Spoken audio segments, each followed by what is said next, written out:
On the desert, nothing is ever truly still. The sand keeps shifting, oil still circulates under the ground, the wind carries the voices of old caravans. The sun burns the same way it did 1,000 years ago, but now it reflects off metal, not rock. Tracks cut through the landscape like new veins of the earth. Each one shines like a scar left by oil. Railways are becoming the new blood of the world. The Middle East is changing its heart from black to steel. The sound of a train is the new prayer, and its echo carries over the dunes and the sea. Where incense traders once stood, today engineers in helmets stand. Where camels once knew every stone, now algorithms calculate every kilometer. Locomotives race across the desert faster than the wind. The tracks slice the sand into neat parts, as if they wanted to put chaos into order. In Saudi Arabia, trains have Wi-Fi in the cab. In Dubai, they run without drivers. In Qatar, stations shine like palaces. In Israel, the train to Jerusalem passes through a tunnel longer than the history of the state. And in Egypt, along the Nile, old steam engines fade away like ghosts of empire. Every country has its own tracks, but they all lead to one goal: a future beyond oil. Railways are the new pipelines. Along the rails flow data, goods, people, hope. In Jordan, the old Hejaz line is coming back to life, linking the holy cities of Islam with modern ports. In Saudi Arabia, the GCC Railway, the Gulf Railway, is forming a steel ring around the desert. Egypt is tying Alexandria to the new capital to prove it is once again a center. Israel is sketching a link to Arabia. Tracks do not know borders. Politicians do. A train in the Middle East is not just a machine, it is a statement. Every line is a manifesto of ambition. Every station is a trophy. Every stop is a compromise. The rulers of the desert know the oil is running out, but movement never does. The tracks are a new form of life after the oil age. Metal arteries meant to replace pipelines. Instead of pumping black liquid, they carry electricity, people, and the idea of progress. In the shadow of the locomotives, a new politics is being born. Railways are diplomacy. A train that runs from Muscat to Riyadh carries more than passengers. It carries influence. China lays tracks, the United States tries to slow them down, India wants its share, Europe watches. Every rail line is a geopolitical front line. There are no bombs, there are tenders. There is no open war, there are contracts. But every train has a shadow, and every station has its forgotten platform. In Syria, tracks are swallowed by sand. In Iraq, trains stand in empty hangars. In Yemen, no train has returned since colonial times. In Palestine, the rails end at a wall. In the Middle East, railways are just as much a symbol of hope as of division. Some see a future in them, others see occupation. Rails connect, but they also separate. The Middle East is still wrestling with its own map. Lines run parallel but rarely meet. Tracks cannot change borders, but they can change the rhythm of life. The train becomes part of the everyday, like the caravan once was. For workers, it is a road to a job. For students, a road to knowledge. For pilgrims, a road to Mecca. For politicians, a road into a new legend. Railways are a sign that the world moves forward even when people remain in place. Underneath the ground, the oil still trembles. Its echo can be heard in every engine. It paid for these tracks. Every kilometer of steel is 1,000,000 barrels sold earlier to the world. The paradox is that oil is paying for its own funeral. But that is how desert civilization works. It knows how to turn death into profit. When oil runs out, Arabs start inventing the future. The sun reflects in the rails like in water. The air shimmers with heat. Locomotives wait in the shadow of mosques, ready to go. Every train is like a prayer, fast, firm, irreversible. In the desert, there are no road signs, only directions. East and west met here long ago, and now they are drifting apart again on parallel tracks. In the evening, when the wind drops, all you see are lines of light stretching over the sand. Red, green, blue dots run like falling stars. These are the new constellations of the Middle East, not on the sky map, but on the rails. Each one tells the same story. Oil brought wealth, railways bring meaning. The future no longer flows out of the ground, it travels. Once, the train was a weapon, not a symbol of progress, but of domination. Tracks did not serve people, they served borders. The Ottomans, the British, the French, each of them pulled their own lines across the desert as if they wanted to draw a map without asking the desert's permission. Steel was supposed to tame sand, the locomotive was a general. The whistle of steam sounded like an order, and when the train moved, it did not carry passengers. It carried control. In 1900, Sultan Abdul Hamid II announced the construction of the Hejaz Railway, officially for pilgrims, so they could reach Mecca more easily. In practice, for soldiers, so they could reach rebels faster. The line was meant to shore up an empire cracking from within. Damascus, Amman, Medina, the lifeline of the caliphate. Sand was turned into iron. Camels watched the trains like strangers. Along the tracks rose posts, mosques, wells, and forts. Railways became the religion of power. Every station was a prayer for obedience. The British watched this with jealousy. They knew the railway was a new land fleet. Wherever trains go, influence arrives.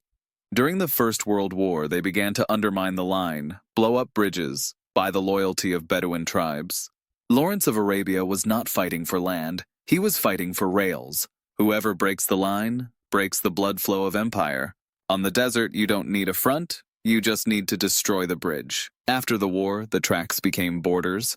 What had been one empire shattered into mandates. The French took the Levant, the British took Egypt, Palestine, and Iraq. Lines were cut like documents. Rails ended in the middle of the desert. Carriages rusted away. Stations turned into barracks. Railways stopped connecting. They began to divide. In Egypt, colonial trains ran. In Iraq, military ones. In Lebanon, freight trains with wine and copper for Paris. For the people of the desert, the train was both miracle and curse. It brought goods, but also taxes. It connected cities, but cut tribes. On every station, a clock tower marked the time of a new order. Mechanical time, not the time of prayer. When the steam whistle blew, Bedouins knew the future had just arrived, but not for them. After the fall of the Ottomans, rails remained like scars. They rusted, but did not vanish. New states grew along them. Their borders often followed the traces of old tracks. Railways were the map of division. Where the British rails ended, the French ambitions began. The desert became a negotiating table. Sand was the paper, iron the pen. In Jordan, fragments of the old Hejaz line stand today like monuments to empires. In Syria, like ruins of wars. In Saudi Arabia, like traces of a sacred mistake. In Israel, like a skeleton under the modern network. Egypt still runs trains on the same tracks laid by the British. The carriages are newer, the route is the same. History runs in circles. Colonial railways taught Arabs one thing. Infrastructure is power. Pipelines, tracks, roads, cables. These are the lines of modern empires. In the 20th century, oil became the new railway. In the 21st, railways return as the new oil. Instead of crude, data. Instead of tankers, passenger trains. Instead of ports, logistics hubs. But the logic is the same. Whoever builds the tracks writes history. In Dubai, trains run without drivers. In Riyadh, they are planning a line faster than planes. In Tel Aviv, tracks lead from bunkers to startups. In Cairo, Germans and Chinese race for contracts. New empires grow not from wars but from tenders. New colonies are lines of credit. New conquerors have no armies. They have banks. And rails once again stretch across the desert like the map of an undivided world. For Saudi Arabia, railways are an extension of Vision 2030. For the UAE, a logistics weapon. For Egypt, a symbol of modernization. For Israel, a piece of the security system. Every carriage has a different meaning, but the direction is the same. The East wants to catch up with the West, on its own tracks. For the first time in centuries, trains leave the station without asking empires for permission. But steel remembers everything. Every bolt, every rail, every bridge has its own ghost. Where once the Sultan stood, now an engineer stands. Where once there was a general, there is a transport minister. But the language is the same. Plans, maps, borders, budgets. A train is bureaucracy on wheels, mechanized power. When the machine starts moving, the world trembles. Because the desert still belongs to no one. It belongs to whoever lays the tracks first. In the Middle East, railways have always been a mirror. They showed who rules and who waits for the train. They showed whether the world is coming together or falling apart. Today, this mirror is shaking again. On the steel reflection, you see the sunset, the sand, and a man. He is standing on a platform with a ticket to the future. The train has not arrived yet, but you can already hear its voice. The desert does not know hurry. Wind, sand, and sun live by their own rhythm. But humans decided to break it. Where caravans once traveled for weeks, trains now cover the same distance in an hour. Tracks cut through the desert like a surgical incision in the body of history. Iron meets sand, concrete meets time. Locomotives race ahead, and their sound disappears into the hot air. On this land, movement has become a symbol of life. Whoever moves, exists. Arabs have learned a new alphabet, the alphabet of rails. GCC Railway, Etihad Rail, Haramain Express, Egypt High-Speed Rail, these are not just projects, they are manifestos. Steel prayers for survival after the oil age. Every kilometer is a challenge thrown at the desert. Every station is a declaration, we are still here. Saudi Arabia, the UAE, Oman, Bahrain, and Kuwait want to link up in a single line. 2,100 kilometers. From Kuwait to Muscat, from the Gulf to the Red Sea. The tracks are supposed to become the new artery of the Arab world, not made of oil, but of ambition. In Saudi Arabia, railways grow alongside Vision 2030. The kingdom is building lines meant to carry not just people, but also raw materials, containers, and ideas. The Haramain Express connects Mecca and Medina. It is a holy line, but its soul is secular. 300 kilometers per hour, air conditioning in every carriage, cameras in every station. It is not just a train, it is a manifesto of modernity. In a country where a journey between cities used to take days, today it takes 2 hours. Etihad Rail in the United Arab Emirates is an imperial project in miniature. The Al Dhafra Desert, Al Ain, Ras Al Khaimah, all linked by one steel nervous system. Freight trains are already running, carrying cement, oil, steel, and dreams. Speed is not important here, rhythm is. Every train is a symbol of order. The Emirates know that logistics is the new politics. Whoever has the tracks has the market. Whoever has the market has the future. In Egypt, railways are coming back like a pharaoh from his tomb. The first tracks were laid here in 1854, before Suez was a canal, and before London became the capital of light. Today, Germans and Chinese are building a new network. 2,000 kilometers of high-speed rail. Cairo-Alexandria, Luxor-Aswan, the Red Sea, the Nile. It is a project meant to change both the economy and the psyche of the country. Egyptians say, "We were once the capital of the world, now we are heading that way again." Siemens trains race past the ruins of pyramids, and their sound bounces off the stone like an echo of the future. Israel also has its desert lines. The railway from Tel Aviv to Jerusalem is not just an investment, it is a symbol. 56 kilometers through rock, tunnels, viaducts, and history. A line that connects the center with the soul. On the drawing board, there is a route to Eilat, through the Negev, all the way to the Red Sea. If real peace with Arab neighbors were to emerge, these tracks could connect the Mediterranean to the Gulf. In practice, create a new trade route between Asia and Europe. In Jordan, the railway is like the memory of a dream. The old Hejaz line still runs through Amman like a scar. The rails are rusty, the bridges decayed, the stations crumbling. Steam locomotives rest in museums. But for older Jordanians, this is more than scrap metal. It is the memory of a world where everything was connected.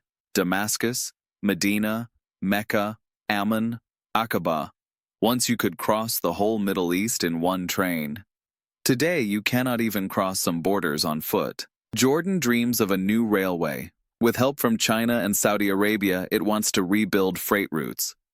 Lines are supposed to run from Aqaba to Iraq, from Iraq to Syria, and further on to Iran. It sounds like a dream, but on the desert dreams often become maps. Jordan has no oil, no gas on the scale of its neighbors, no big sea. It only has its location. And location is the most valuable currency in today's world. Railways are supposed to be a way to survive, a track from past to future. Desert railways are an engineering challenge. Temperatures hit 50 degrees. Sand creeps into valves, bolts, and joints. Rails expand by centimeters during the day. Trains have to breathe. Every bridge is a test of patience, every tunnel a negotiation with nature. But Arabs keep building. They know that tracks are the new oil, not dirty and sticky, but clean and precise. Once, oil united the region. Today, steel does. Instead of tankers, freight trains. Instead of pipelines, a logistics web. The Middle East is turning into one body. Saudi Arabia, the UAE, Oman, Qatar, and Egypt want the tracks to become the spine of a shared economy. Data, goods, energy, everything in motion. Rails are meant to connect ports in Jeddah, Dubai, Sohar, and Suez. The desert is supposed to pulse like a living vein again. Each of these lines is a map of the future. You can't see it on political atlases, but you can see it in satellite data. A band of light running through the dark. Trains in motion look like binary code. 0 and 1, station and station, stop and start. It is the new language of the Arab world. Instead of oil, speed. Instead of mines, algorithms. Railways are digital infrastructure for an analog world. But in all this movement, the echo of the past still hides. Every line follows the old caravan routes. Every station rises where a market once stood. Every modern railway map resembles the map of old colonies. Only the flags have changed. Where once the imperial banners flew, now logos of corporations hang. Siemens, Alstom, CRRC, Hyundai, new empires have come with invoices, not bayonets. The desert has witnessed it all. It remembers the first stations built for pilgrims. It remembers the last trains that carried soldiers. Now it watches new locomotives taking engineers and business people instead. Only the ticket has changed. Paper was replaced by a QR code, the conductor by artificial intelligence. But the journey is still the same, from past to future, from silence to noise, from sand to steel. Every country in the Middle East wants its own train to tomorrow. Egypt builds on credit, Saudi Arabia on oil money, the UAE on ambition, Israel on technology, Jordan on hope. Each believes that its line will be the one that connects the world. But in reality, all the tracks meet in one point, in oil. Because oil paid for every single kilometer. The train moves across the desert. Sunlight reflects off the windows. The sand trembles under the rails. In the distance, you can only see a line of light. There is a driver in the cab, but he is not the one steering this journey. History is, tracks across the desert are not just a route. They are a process, a transformation that cannot be stopped. Every carriage is an era. Every station is a decision. Every kilometer is a promise. And so the Middle East is on the move again. This time without caravans, without colonies, without generals. With trains that do not ask for permission. With cities growing out of sand. With people who get on board, look out the window and see the future. Because the desert does not die, it only changes direction. And the rails are its new pulse. In Egypt, railways are a monument of pride. In Israel, a security tool. In Jordan, a memory rusting in the sun. 3 countries, 3 stories, the same sound, the rhythm of wheels over the desert. The difference is that each story runs in a different direction. Egypt looks at the past and the future at the same time. Israel looks inward, towards itself. Jordan looks towards hope.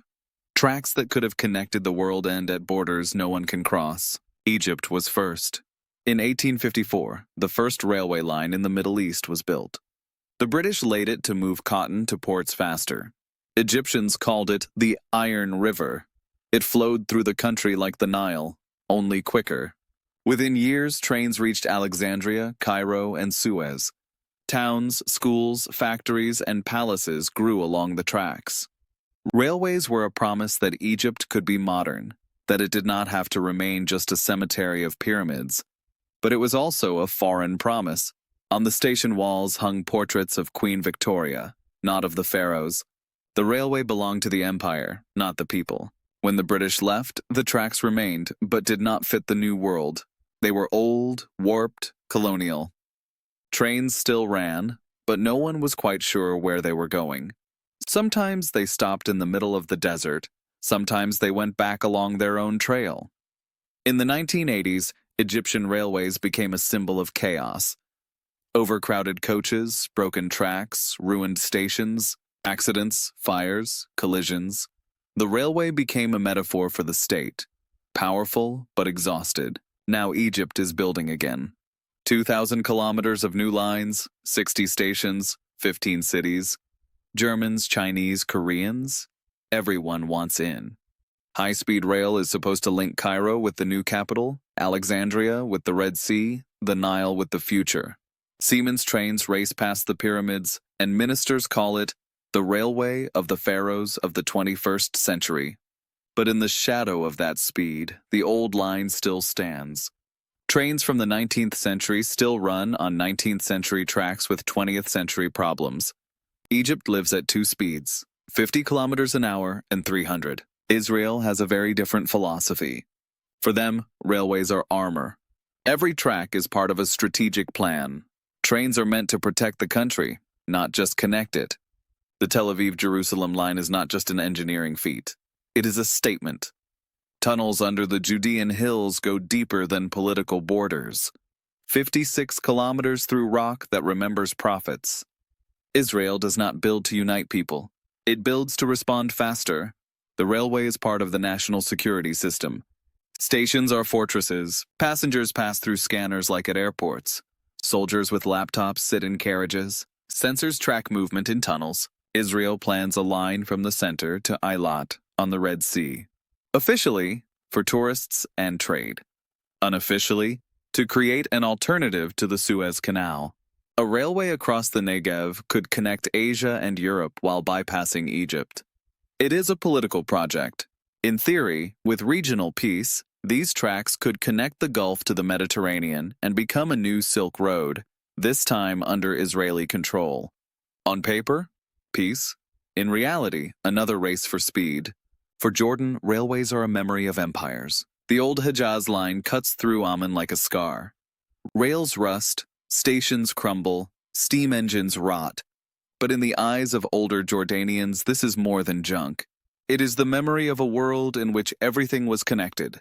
Damascus, Medina, Mecca, Amman, Aqaba. Once you could ride one train across the whole region.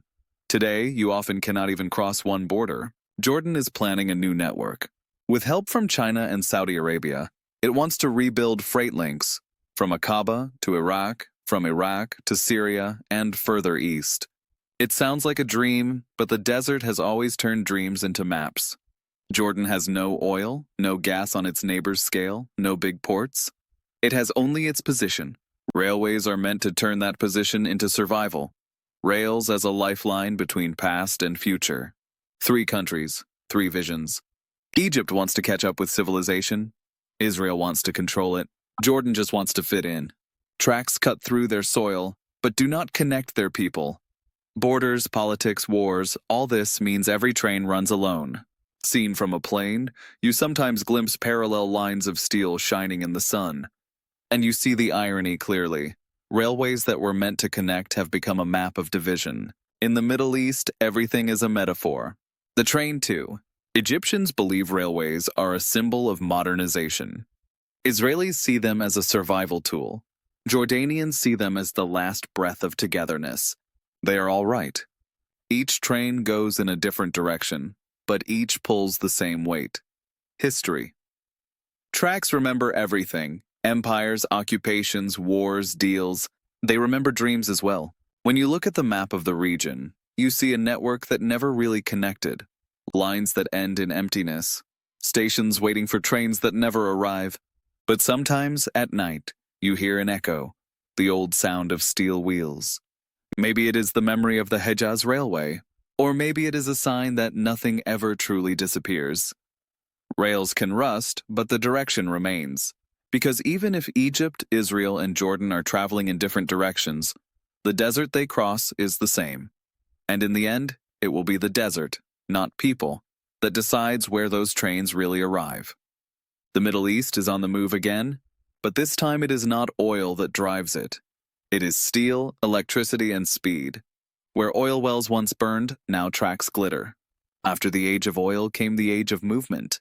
And every country in the region is trying to board the same train, even if each one is heading somewhere else. In the first part of this episode, we saw how it all began.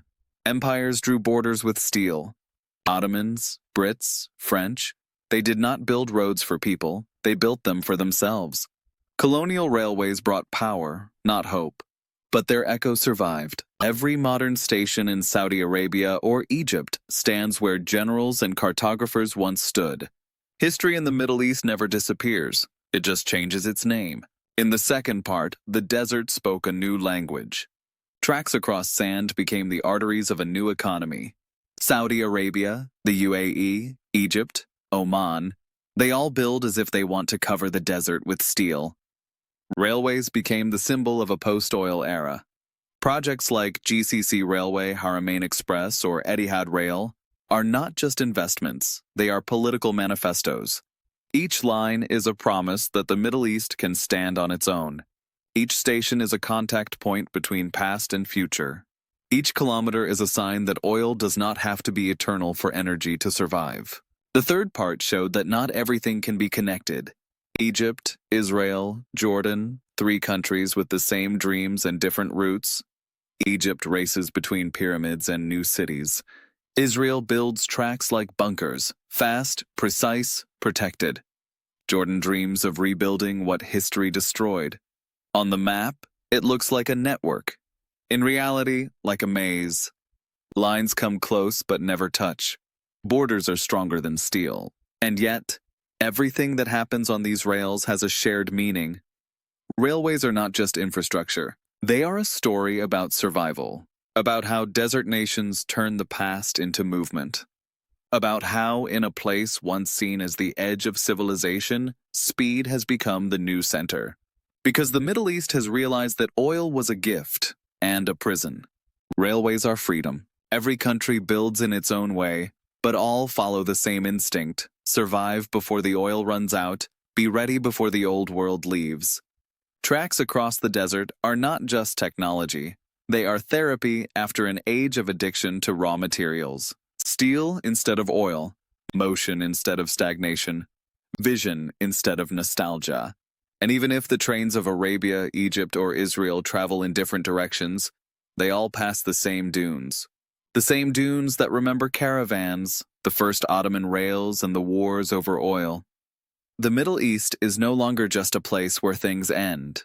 It is a place where the world starts moving again.